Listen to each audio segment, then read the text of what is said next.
Jasmine, thank you so much for joining the Sheckler Spotlight. I really appreciate it. Thank you so much for having me. Absolutely. First of all, how are you and how are things? Things are going well. Actually, I have to say I'm a very positive person, so I've been trying to enjoy this time as much as I could, because I think, yeah, at one point, maybe some years from now, I might miss this time, being at home a lot. And this has been a very different and also fruitful and rewarding time, actually. No, I think that's a good point. I think a lot of people, we can't take for granted the time that we have, and especially as musicians, this gives us so much time to explore some things that we normally can, and especially with your busy schedule, I'm sure this has given you, a different opportunities to pursue and maybe some other interests too. And I guess we'll get into that too. Where are you currently joining us from? I'm in Bregenz, Austria. It's the other end of Austria, so west end of Austria. So I can literally walk to either Germany or Switzerland. We're in the border. Oh, wow. Well, I've never been to Austria. And for the audience watching, I'm currently in Charles City, Iowa, home for the pandemic, doing my school online. So you said it's 4 p.m.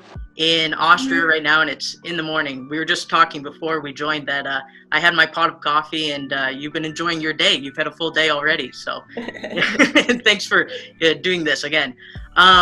Just to kind of get into it, my audience consists of a wide age demographic, and the majority of the majority of my audience is younger students, music students particularly, and some are beginners, some are high schoolers, and some are currently college music majors. That's a lot of what my audience consists of. So I kind of want to take it back to what your musical origins are. How did you get your start in music? I was born in South Korea, and I grew up there until I was 16 years old. And how I got into music was actually very natural, because I was from a very classical musical family. My mom was a violinist. She used to teach a lot at home and also in a college. And her entire family, including her dad, my grandfather, and all my uncles and aunts and cousins, they were all trained classical music. So we had conductors, cellists, pianists, singer, violinists, but no wind instruments. So I think I felt like I was doing something very special. Yeah, you took a different path. So how did you gravitate towards the flute if you had all this other background influence? So for me, playing the piano and the violin was a rather very natural thing. I was already playing with it, like a kid playing with other toys. So these were, I think, part of my having fun. And at the same time, because of the same reason, it was nothing for me that I could picture myself for my future doing it, because from a child's perspective, playing the music was only for really literally playing, not for doing it for making money or getting by every day. So it was for me very much like a hobby. Never took it seriously, never practiced. And then when I was in the third grade elementary school, there was a homework that everyone had to play a recorder, one tune on the recorder, like everyone else in every country, I think. But then that came relatively so easily to me, because I've been playing with piano and violin, although not very good. And when anything came so easily, all of a sudden it was something very fun. finally music was something fun and nothing like this is what everybody does and so on. And then it came to a point that I realized that I really like playing something, wind instrument, and I had never had any lesson on the recorder. I was self-taught, and because of that I only knew one octave, only Right. C major scales, not even chromatic. I mean, a few chromatics, but I needed more notes because I knew more pieces from the piano and violin tunes and also cartoon songs and so on. I wanted to play more on this instrument that I really love playing. And I was very lucky that upstairs neighbor, right upstairs, she was about 3 years older than me, playing the flute. Real flute, and she was playing Mercadante flute concerto, Stamitz flute concerto, and to my ears, flute had so many more notes. So I asked my parents that I want to learn flute, and yeah, for me, flute seemed to be, first of all, very easy and very fun. And nobody in my family or teacher have told me that flute is actually a very, very difficult instrument. It is. Yes. in every way, and nobody knew. So that's how I started, and only along the way I was realizing more and more how difficult it is to improve. Yeah, well, I think you've reached the highest level, I would say, and well, still getting there. Yeah, I know it's a journey, it's a process, but no, Yeah, I think it's worked out. It's worked out. You figured it out along the way. So, and what age were you when you realized that this, like you were talking about this? What age was it that you realized that you wanted to pursue it professionally? I know exactly when it was because I was from a relatively smaller town called Daejeon, and which is about 2 hours with driving south from Seoul. And as I was learning more and more, I realized there's a music middle school. It's Okay. not a college, but a middle school with a bunch of musical instrument playing kids, and you had to audition there. And when I asked my parents that I wanted to audition there and go to a school in Seoul, my parents said, "No, you're only 11-year-old. It's too young. You're too young to leave family." And that, I think, made me want to go there even more. So I asked my parents that can I only go there to audition, and then I will not go. And then of course when you get in, you really want to go more than ever. So I had to convince them again, and in the end they supported my dream, probably thinking that, oh, she has no idea how difficult it's going to be living apart from the family.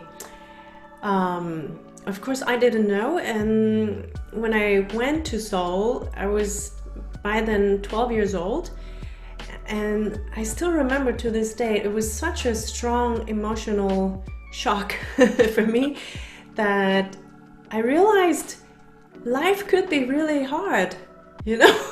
It could be, And yes. yeah, that was a big revelation for me in that At age. 12 years old. 12 years old. Wow. I was homesick, and I really missed my family so much every day when I came home. And it also, I developed this kind of inferiority from the other kids in Seoul who looked like such a lucky situation living with their parents. When they get home, they have their loving parents. And I felt like, oh, I'm from a small town, and they look very happy. And when I come home, there's nobody. And I was actually living with a very far cousin of my mom's, whom I have up until that point never met. And she was very busy going to work from maybe 7 a.m. to midnight. So I almost never saw her. Although she was very helpful mentally, emotionally, it was really much better than just living by myself. But still, it made me think of what life is. And is this really worth pursuing musical life? I know I love playing music, and I would love to learn more about flute and music. So in the very beginning, first 3 months or so, every day I was in tears and I couldn't fall asleep and I couldn't eat, no appetite. But at the same time, it really made me think of how much do I want to do this? Right. Is it really worth it? Because whenever I talk to my parents, they're like, yeah, see, it's really hard. Please come back home right away tomorrow. We'll get you to a local school here. And yeah, instead of hearing your parents saying, you know, you can do it, you went there, it's your responsibility, it was your decision, you know, it was completely the opposite of typical Asian parents would say. You know? So I was thinking, okay, it was my decision, I have nobody to blame for. And then at one point I realized that, you know, all these other kids, normal life, that when you have to go to college, that's when you're 18 years old and you have to go apart from your family anyway. And in my life, in my case, it came just a few years earlier. So I thought, okay, and I love pursuing music. I really would love to learn more about music. So from that point on, I think I have never looked back or regretted my decision. And it made me really focus more on working many things on the flute playing. And also it was a mean for me to forget about my hometown and family and so on. I needed something that I could focus on. And when I look back, it really made me who I am now. It was very helpful to realize many things in the early age, although it was not very, very easy. Yeah, no, that's great.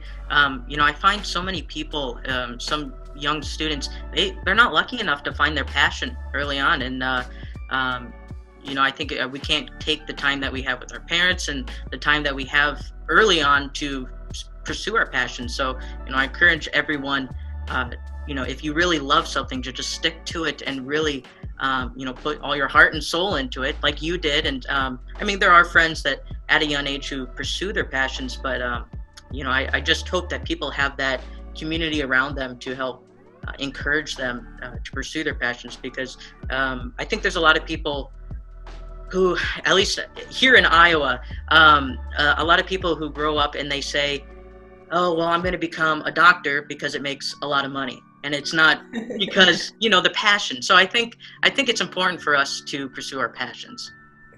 I think so. In my case, I was in the verge of the cliff. I was hanging and yeah. I had to really decide, either I hang on it or I go home, you know. Mm-hmm. So sometimes such a situation when you're pushed, and then you get to think.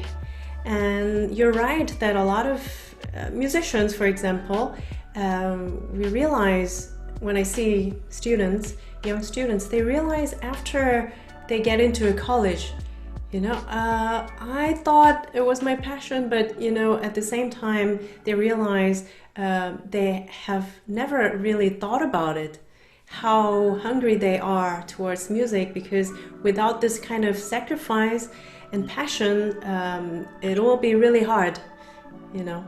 Definitely, most definitely. And speaking of college, you went to two of the top conservatories in the world, the Juilliard School of Music and the Curtis Institute, at least in the United States. So what were your experiences, I guess, going from your early education in grade school to these conservatories in the U.S.?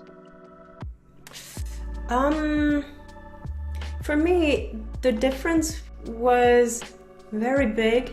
I'm not going to talk about because it's one of the top music Right. institutions, but for me, the biggest difference was the education in general in Korea and in the States. So I've been learning flute until when I was 16 years old with Korean flute teacher. And I and all the other kids as well, we were told and used to learn whatever the teacher tells you to do. So we were very submissive, and because of that we didn't get to think on our own because we were ready to absorb whatever they say. And that was considered a good student. And when I came to the US, Curtis Institute, I was very lucky to actually get in. It was only one opening, and I was 16 years old, and it was really hard to believe. Right. Yeah, and even after I got in, my whole first year, I wasn't sure if they really didn't make a mistake or not. You know, this kind of nightmare, you know. Wow. Maybe they will come to me one of these days and, oh, we made a mistake. We meant to pick this person, you know, all that. So I was a very scared student to begin with. And with Julius Baker, he was in the flute world. I don't know, you have heard of his name? Yeah, I mean, he was a living legend. And I just came, nobody from Korea, playing for him in the lessons. And imagine, you know, even only his existence make me want to be a much better musician. He didn't even have to say anything probably, but when he says something, I was so ready to take all in, whatever he says, whatever he demonstrates. But it was not quite this way. He was very much giving me the choice what to do. And I was so confused and very nervous as well. And whenever I asked him questions like, Mr. Baker, shall I play this way or this way? Or, you know, this way, I would give him choices of some interpretations. And he would say, you know, all of the examples could be the right answer.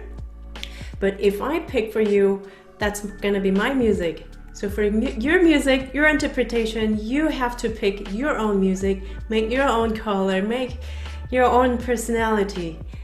And that was back then very upsetting. Really? Wow. Because I wanted him to tell me the right answer, you know. But then, you know, you go home and think about it over and over. So what's my music? What do I want? And still no idea, you know. It took me a few years to be fully comfortable with anything I play with such confidence. But if he hasn't done such a teaching and guidance, it would have taken me another decades, or I don't know how many years longer it would have taken me to find my own voice and so on. So that was the biggest difference that I have noticed in the States. Wow. No, I love that, how you have to find your own voice in your music. And I think that's important for teachers to encourage their students to do that.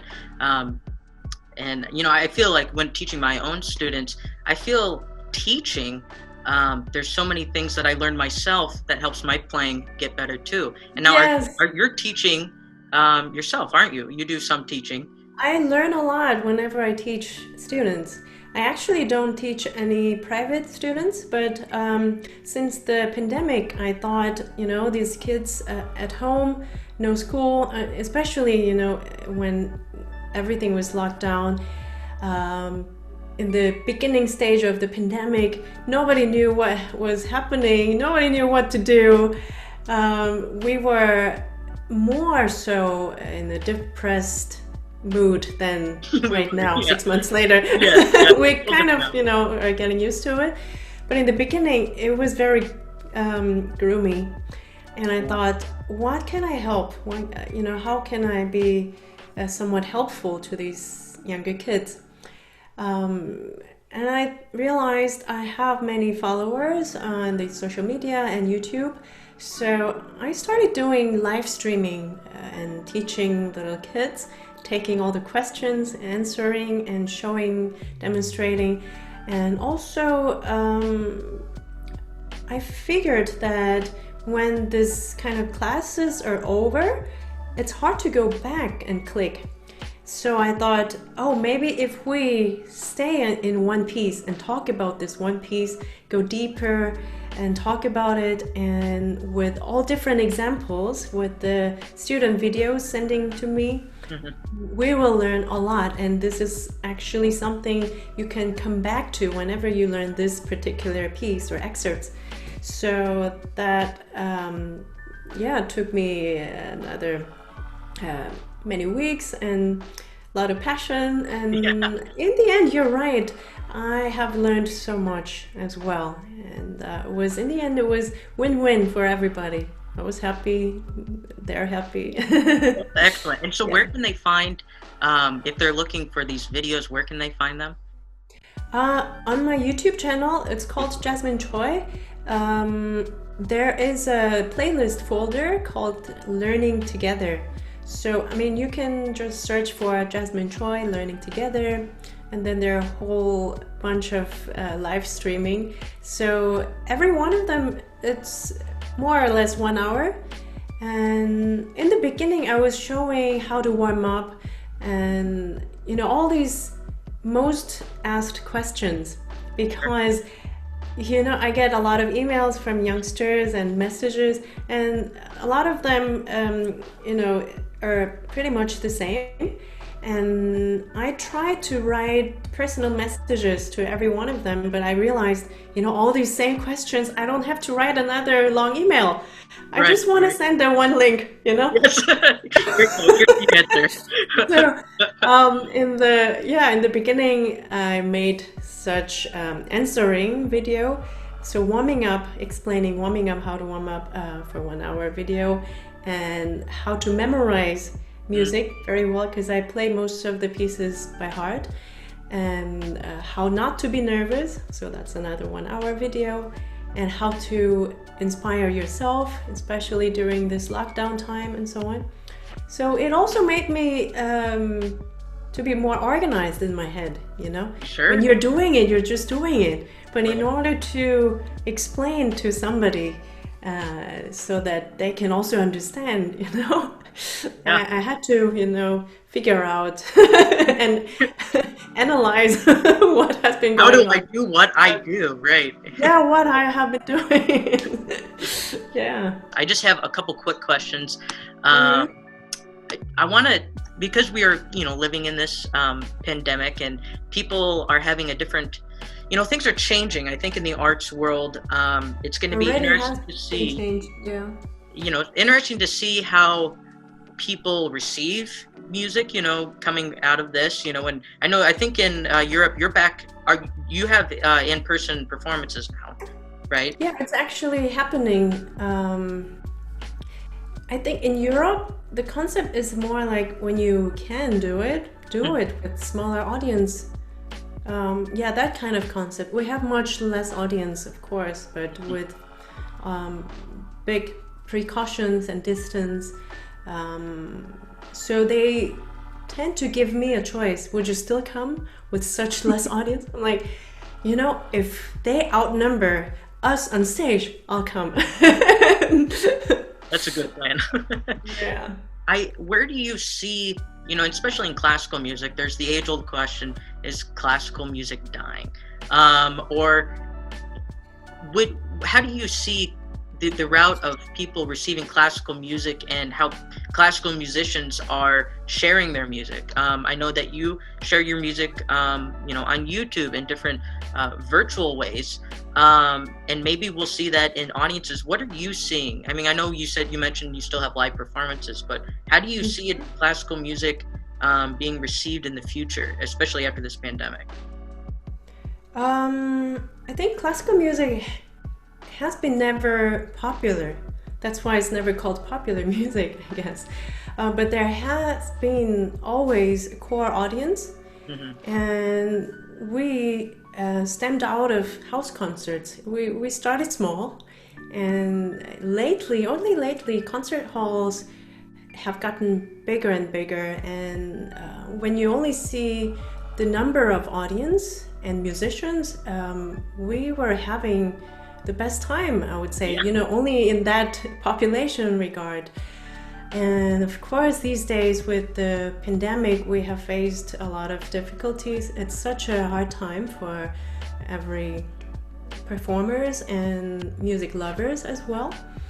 But even when you think of before pandemic, YouTube existed. We have put out some concerts out there, but I think this pandemic made musicians be more creative.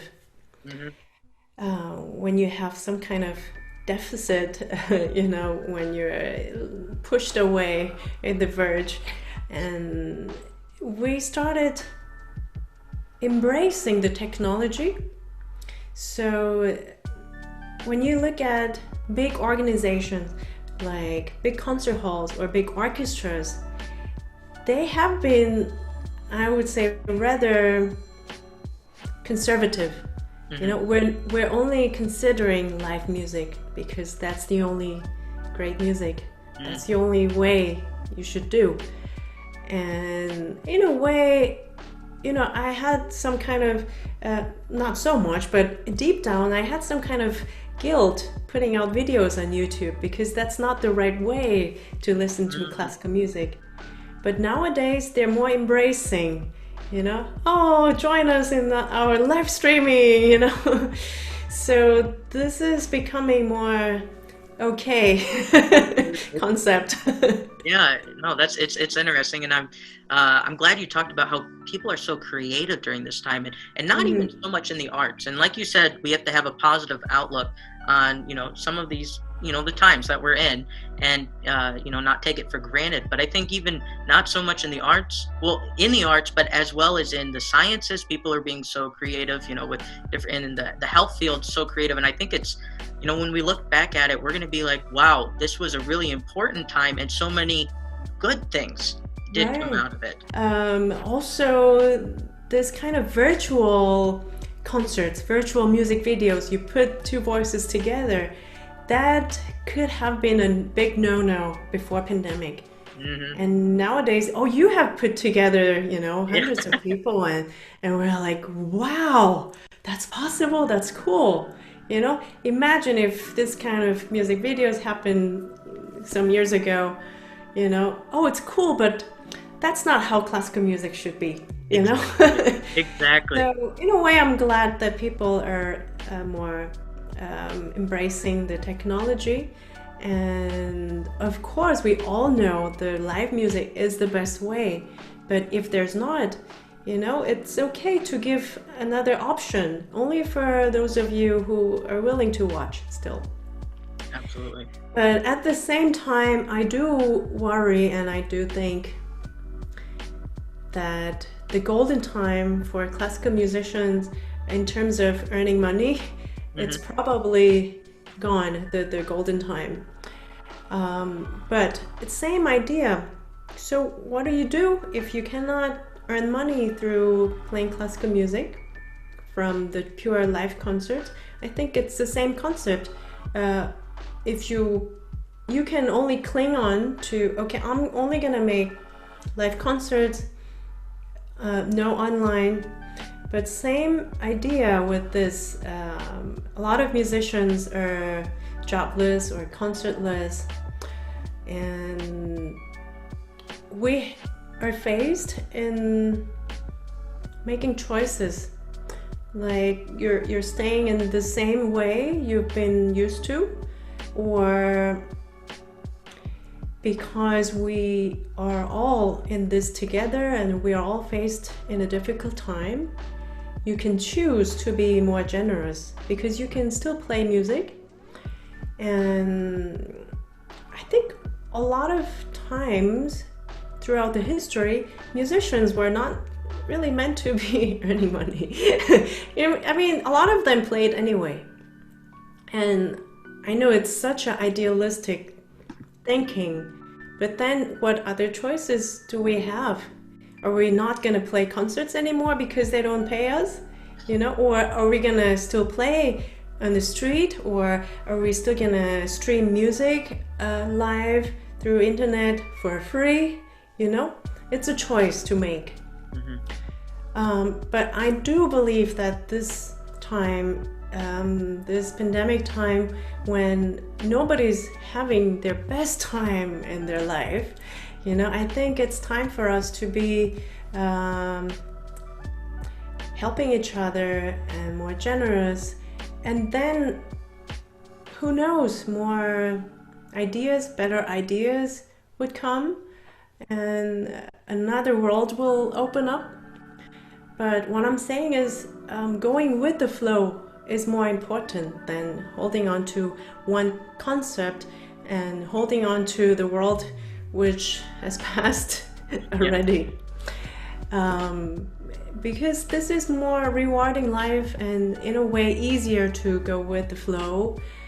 And yeah, I would say even more colorful, because we're trying a lot of things that we have never done before. And at the same time, as we talked about before, even when we are being so creative, the things and same concept that could have been considered wrong, it's more okay these days. So I think we have some kind of permission from the world that we can do something else. Yeah. Well, I love that. That's great advice, and I think it's important. Just my thoughts. Well, it's just important for us to adapt, and it's just one day at a time, and it's definitely an introspective time. So no, I'm glad you touched on that. Just to close out, do you have any advice for music students, or just for people in life in general? I know you just kind of shared some life advice, but is there anything you would like to share with people during this time? I realized that a lot of people are more pessimistic than looking over the clouds. I know it's very hard, and I think, I'm always so positive. I love it. We need that. Think of it this way, like, nobody's having the best time. And I think if you try to enjoy what you enjoy doing, and I don't know, for me, I try to think bigger than music, bigger than myself, and life is bigger than music, for example. And I always try to think of what can I be, how can I be a help to anybody. So I bring my flute with to a friend's house when they invite me for dinner, and I play a few tunes, and they're happy, and okay.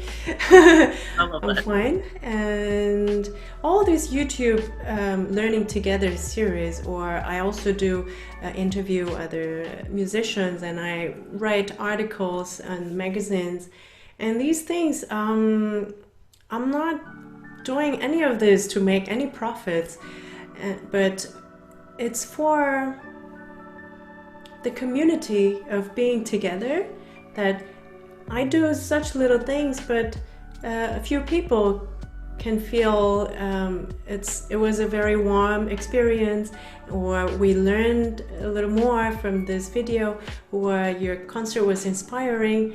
I think that's what makes me keep going during this time.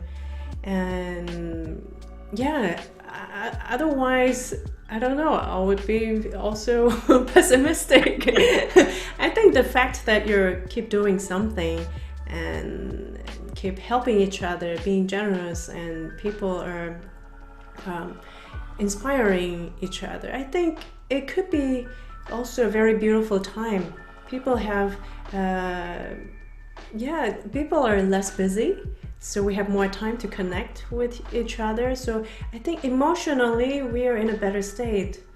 I don't know, in my perspective, because we used to be go go go kind of life, a lot of us, and now it's time to for the spirit to catch up. Absolutely, absolutely. No, it's good. I think we need to slow down.